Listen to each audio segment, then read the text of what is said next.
it is time to talk about the books that I read in Q2 of 2025. I sit here and I go, oh, I'm not reading very much. And then I actually sit back and reflect and yeah, actually not going too badly. Welcome back, or if you are new here, welcome. My name is Katrina and I make bookish content here on this channel, as well as movie reviews every week. And I will leave a link to my 25 books I want to read in 2025 up here, because a lot of these books feature. So I've got some physical books and then I've got some pictures of books that I read as ebooks or audiobooks for you. So first of all, I'm going to quickly go through these ones because I have a whole reading vlog and sort of full review video coming up of these books, which will be the next bookish video you see, so make sure you subscribe so you don't miss that one. So these are the 2025 quick reads. One is missing. There are always 6 of these because it's currently being read by somebody else. So we have Write It All Down, which is by Kathy Rensenbrink, author of The Last Act of Love, How to Put Your Life Down on the Page. So this is a non-fiction book. I found this book really quite motivating. I found it quick to read, and I definitely enjoyed it more than I sort of expected to. I was kind of like, oh, I don't know what to expect with this book. So yeah, again, full review coming, including reading vlog in that video. Then we have The Surprise Visitor by Kathy Bramley, 2 best friends, 2 big secrets. This was fine. It was very predictable, which sometimes you just need predictability. It was very sweet. It was very, I'm not a big Kathy Bramley fan, but it was fine. Then we have A New Year by Layla Abuela. It's never too late for a fresh start. This is fiction, and I could definitely kind of picture where this book was set. It was quite stressful in parts because it's an older lady, her husband dies, and then she kind of goes to stay with her various children, or have her various children come and stay with her, and finds that actually she's more of an imposition than she realised. But it's got heart to it, it's got sweetness to it, and again, a full review coming in that one. Then we have A Boy Called Saul, It's Time to Go Back to the Beginning by Fiona Cummins. Now this is interesting because it fits within a series. It's almost like an abridged version of another book from this series. So you do feel like you kind of coming to a party that started 2 hours ago and everyone's already been introduced. But it does do a good job of introducing some of the characters.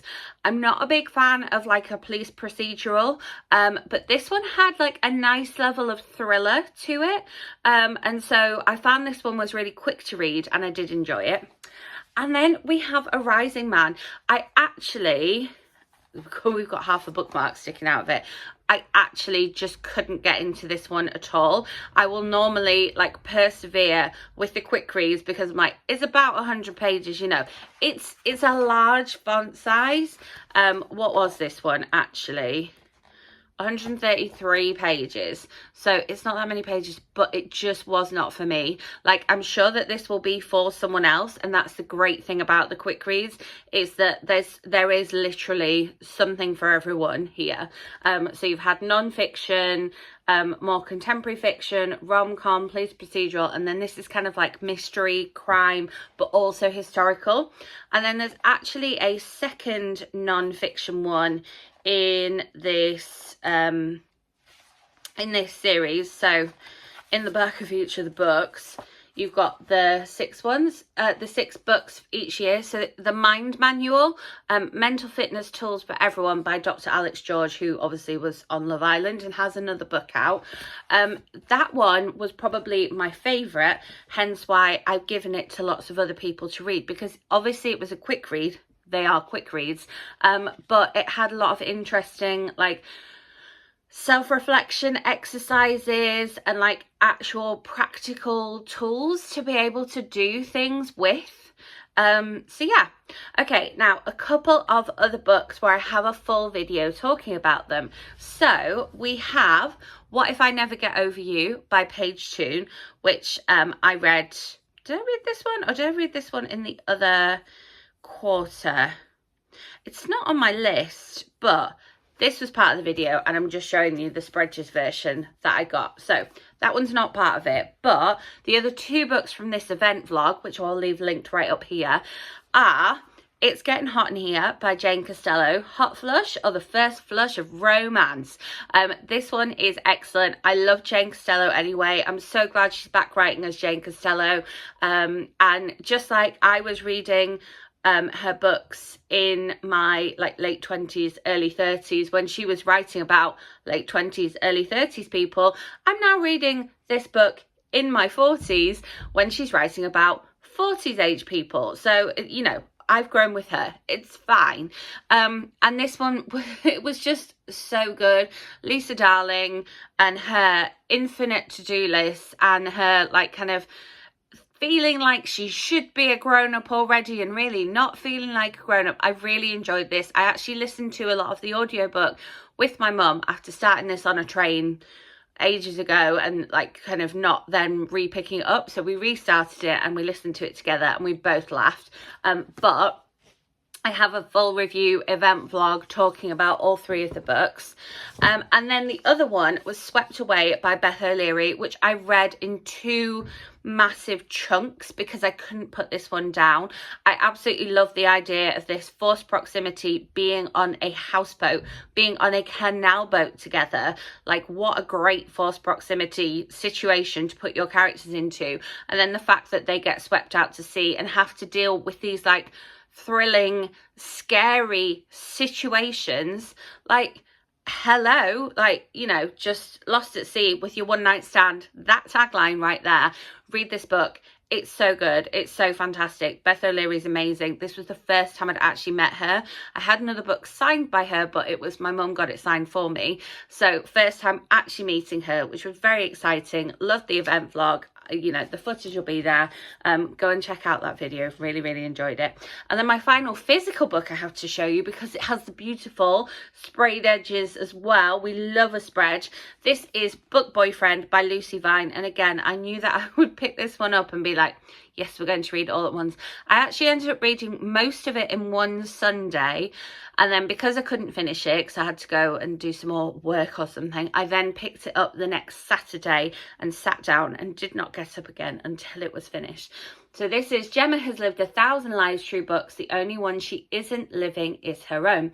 That is until the day she finds a note from a stranger in her favourite library book. When she replies, the pair begin a longhand conversation about their love of novels that sees Gemma finally coming out of her shell.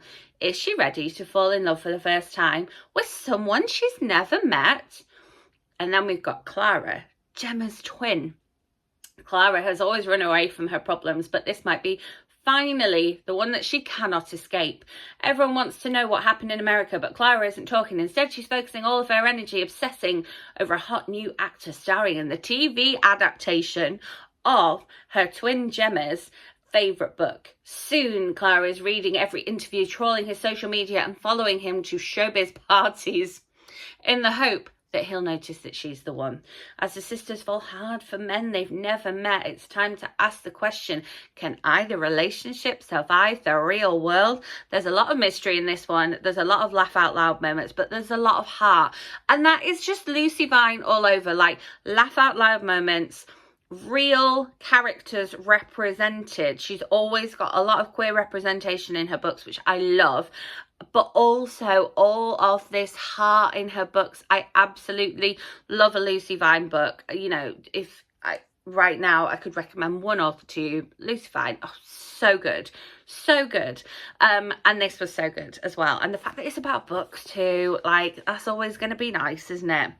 Okay, so let us get on with some books that I read either as audiobooks or as ebooks, because I do actually think I have an actual ebook that I read this month. Watch me say that and then be like, oh no, actually no ebooks this month.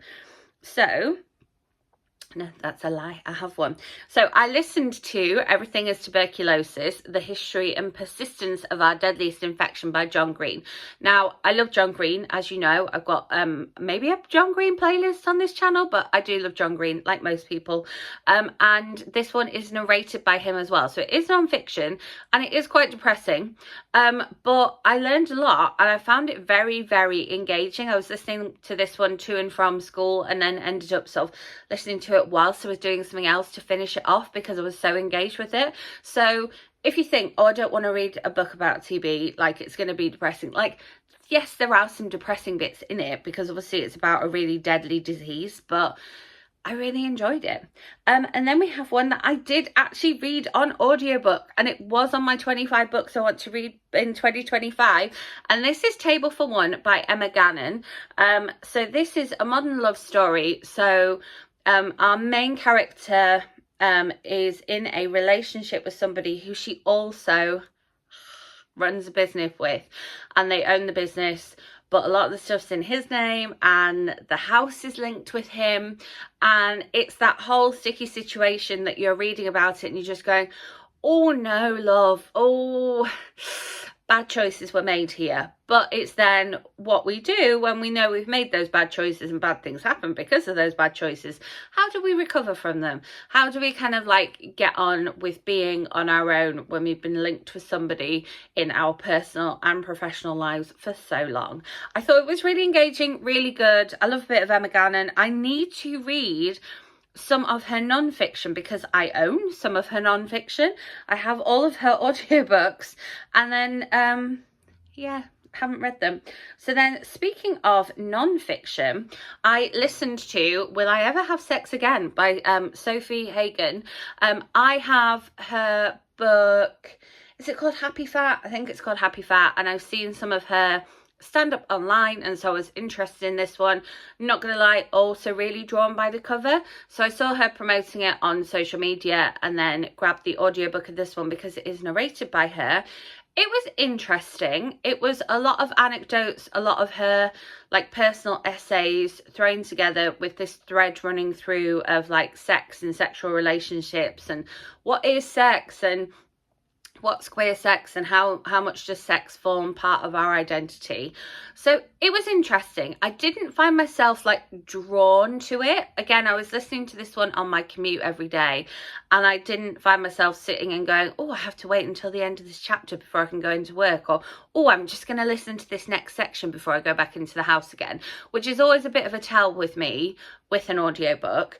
So it was good. It was fine. I liked the narration. I just think it was a lot of the same, and you know, you might think from the title and the cover, well, you kind of know that going into it, but yeah, no, I think, you know, we could have expanded a little bit more. And then another non-fiction audiobook that I read, yes, there is more. It's crazy. This is Your Table is Ready. This is Tales of a New York City Maitre d'. And this one, again, non-fiction, read by the author, exactly what it says on the tin. This guy kind of like comes up in the world of New York City restaurants, and we get his story of kind of like where he started, why he started, and where he is kind of all the way up to today, basically. And it's so interesting. It's quite gossipy in parts because obviously there's a lot of celebrity mixed in with high-end dining in New York, but also gossipy in the sense of like the mob comes into it a little bit and like gangs come into it a little bit, and then there's like the effect of the recession and the effect of 9/11 and the effect of the pandemic. And so he kind of goes into all these things that affect the restaurant industry and why, and then you get all this fabulous like gossip about rich people mixed in, and then also like this love of like really good food and service and bartenders. Like, it's so good. It was so engaging. I listened to this one with Ollie. We listened together, and it was just really good, really unexpected. I borrowed it from my library, so you should see if your library has it available, because it was actually excellent. And then I listened to this one simply because I kept seeing about it everywhere. Now, I feel like I saw about it in an actual magazine, and then maybe saw some talk about it on social media. But I picked this one up and I just kind of kept listening. Now, I kind of kept listening because I expected something more to happen, or to find out kind of a little bit more information about something that happens in the book. No spoilers here. Which it didn't, but it was still an engaging listen. Otherwise, I wouldn't have listened to it quite so quickly. So this is Piglet by Lottie Hazel. Her life is so full, so why is she so hungry? So her friends call her Piglet, and we just get her referred to as Piglet right up until the end. Her name does get revealed at the end, and she's in this relationship and she's engaged to be married, and so we see all this kind of lead up to wedding, and then we know that something bad has happened, but we don't know what, and I don't know that we ever find out what. But we see all of Piglet's family and her fiance and her friends, and again, it's very anecdotal. It's literary fiction, so it's going to be kind of quite different to what I normally read. But again, I was still sort of waiting to find out some more information about it, and I think that's what made me read through so quickly, because I listened to this one on audio like while I was doing other things, and so I did actually listen to it in like about 4 days, which is quite unusual for me, because normally if I'm listening to it on my commute it would take me the full week, if not more. But yeah, it was fine. If I was when you do it on Goodreads, you have to give it stars. I've probably put it as 3 stars out of 5, because it was fine and I obviously was engaged with it. But I couldn't then sit here and go, oh, this is what I liked about it. Anyway, then we have a book that I actually read twice in this quarter, because I reread it once again for me, and I listened on audio, and then I reread it once with my class. So I read this one like when I was younger, when I would have been an age appropriate to the class that I'm reading it to, and I absolutely love it. And the TV series of this one is a massive comfort watch for me. I'm not a massive fan of the film of it, but this is The Lion, the Witch and the Wardrobe by C.S. Lewis, and I read the audiobook in 2 chunks, because I listen on double speed, so it was only about 2.5 hours listening anyway, because it's about a 5-hour audiobook. But I absolutely loved reading this one to my class. I loved reading it to my class so much. I had so much fun with it, knowing what was going to happen. So many of them went away and watched the film. We watched the TV series together, so we completed the TV series as well, managed to find it on YouTube. And it was just a joy. The fact that I've read this book twice again this year, and I'm a little bit like, do I just want to carry on with this series? Do I just want to reread the whole series? I just don't know. I can't decide. Let me know in comments what you would do if you've made it this far in this long video of like, I actually read a lot of books this quarter. Should I carry on and reread the series? Because there's still a couple of books in the series I haven't actually read. And I mean, if I read up to Voyage of the Dawn Treader, then I could watch the TV series, the TV show again. Same with Prince Caspian. I don't know. I can't decide. But, I mean, it was an absolute joy.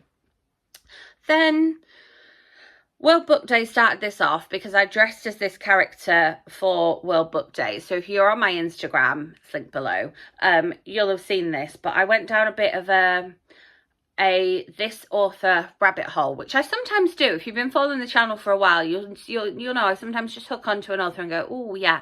So I dressed as this character for World Book Day. I started listening to the audiobook then, so that was March. So technically I started this one in Q1, but then for Pride Month, and because my library hole became available, I ended up kind of delving back into this one and then jumping on to her other books. So I reread Leah on the Offbeat. I have a whole review of this one, so I will leave it linked up above, where I absolutely gush over this one. This is my 2nd time rereading it, so I've read this a total of 3 times, and so enjoyed rereading this. And yeah, if you've seen my Instagram, you'll see that this is like literally what I dressed as for World Book Day.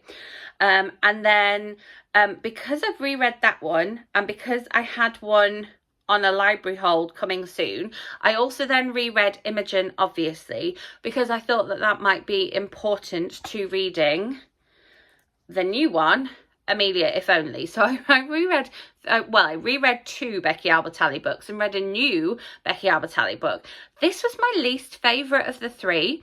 So I've read Imogen obviously before, and I enjoyed reading it again, and I found that reading Leah on the Offbeat Straight before, I then ended up recognising some more character Easter eggs, character cameos in there, which was fun.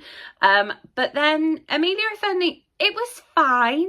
It just didn't blow me away. And sort of reading it for Pride Month and knowing that, you know, Becky Albertalli writes great queer characters, I just, I don't know. I was a little bit waiting for the romance to happen. With like Imogen, obviously you've got like romance and will they won't they romance in there pretty much straight away, whereas with Amelia If Only I was like, right, when are we going to get this, like, which is going to be the meet cute, and when are we going to get this like, ooh, butterfly moment for the characters? It was, again, it was fine. It would probably be a 3 stars. But yeah, it was just a little bit disappointing. And all 3 of those are YA. And then while I was on my YA Pride Month reading, I decided to do a middle grade Pride Month reading and finally read this book, which I borrowed from the library about 3 times and then just let my hold expire. But I read finally Eli Over Easy by Phil Stamper. I'm a big Phil Stamper fan. I met him at BookCon, and he pitched me his like first book, or he told me about his first book, and I was really excited about it coming out the next year. And ever since then I've kind of downloaded his books when they came out. Now I did download this one when it came out, but then just never got around to reading it. So again, because it's middle grade, it's definitely a bit shorter, and because I listened on double speed, it didn't take very long to read. But this one was so cute. This is Eli, and on the front cover there you can see that he's watching a YouTube video of his mum cooking and looking a little bit sad, because it's not any secret that he lost his mum. But he sort of learns to cook through her videos, even though his dad's really protective of him and doesn't want him cooking in the apartment while he's out. And he's had to move from Minnesota to New York, and so he's like a little boy in a big city, and then he makes friends with his neighbour and then makes friends with the local people while he's buying ingredients. It's so, so sweet. It's a little bit funny because they always grab a mask before they go out. So this one was obviously written in like set in 2021, because it's like post-COVID, let's get a mask before we go to the stores. But yeah, so sweet. If you are looking for a middle grade book to read that's got some queer representation, but is also a bit foodie and is set in New York, oh my goodness. Yeah, it was just lovely. It was just really, really sweet.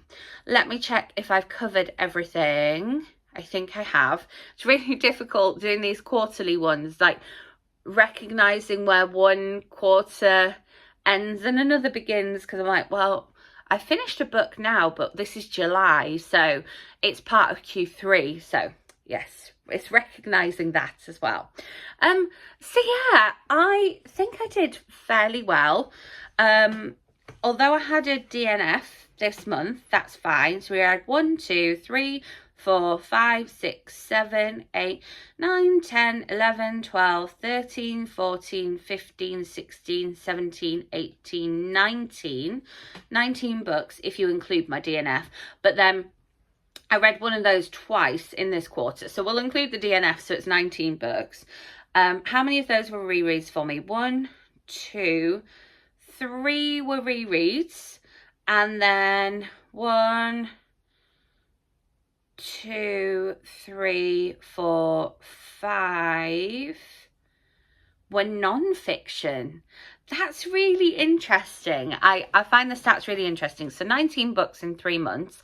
That's an average of, well, it's an average of 6 a month. I know 3 of them were quick reads, but still, that's pretty good for like the fact that basically in June I get absolutely nothing done because I'm so wrapped up in school and everything that's going on. June and the start of July is like never. That's summer 2. Teachers will know, summer 2, I get nothing read basically. So that's still pretty good going. 19 books, average of 6 a month. 5 of them were non-fiction, 3 of them were rereads. That's, again, 1 reread a month, at least 1 non-fiction a month. We're still on track for sort of my goals that I set myself a couple of years ago when I was still reading plenty of things. If you've made it this far and you haven't already, please leave me a comment letting me know what your favourite book of Q2 was, or if you've read or reread any of these books, let me know as well. And I will I will aim to have at least another ebook in my next quarterly wrap up for you, because I just don't feel I read enough ebooks, and I have plenty of them. I continue to buy them as well as physical books and audiobooks, and sometimes it takes me having both a physical book and an audiobook version as well as the ebook version for me to actually read it. It's the case with this one.